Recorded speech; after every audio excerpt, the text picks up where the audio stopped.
News 24 తెలుగుకి స్వాగతం. వార్తల్లోని ముఖ్యాంశాలు ఇప్పుడు చూద్దాం.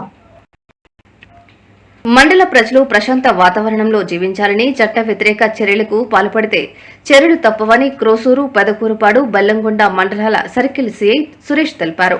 యువత చెడు అలవాట్లకు బానిసై గంజాయి, మద్యం ఇచ్చేందుకు ఉత్సాహం చూపుతున్నారని, అలాంటి వారిని తల్లిదండ్రులు మందలించి సరైన దారిలో పెంచాలని కోరారు.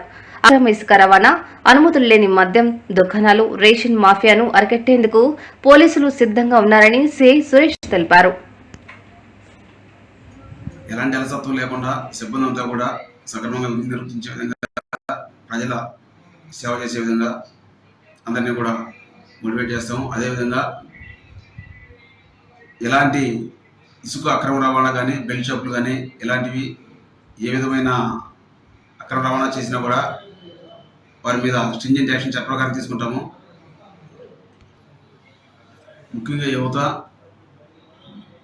ఆల్కహాలు, గంజాయి వంటి చెడు అలవాట్లకు బానిసలై వారి జీవితాన్ని పాటు చేసుకుంటూ ఉన్నారు. గంజాయి ఎక్కడ ఏ రూపాన ఉన్నా కూడా మాకు సమాచారం ఇస్తే ఖచ్చితంగా యాక్షన్ తీసుకుంటాము.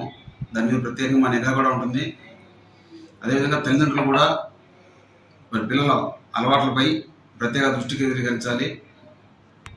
గ్రామాల్లోని ఎలాంటి పొలిటికల్ సెన్సిటివ్ ఇష్యూస్ కానీ లేదా మరేదైనా విషయాలు కూడా మా దృష్టికి తీసుకొస్తే మేము చట్ట ప్రకారం వారిపైన చర్యలు తీసుకుంటాం. అంతేకాని ఎవరో కూడా చట్టాన్ని మీ చేతుల్లో తీసుకోకుండా మాకు సహకరించి ప్రజలకు మేము మరింత మెరుగైన సేవ చేసే విధంగా మా అందరూ సహకరించాలని కోరుకుంటూ ఉంటాం.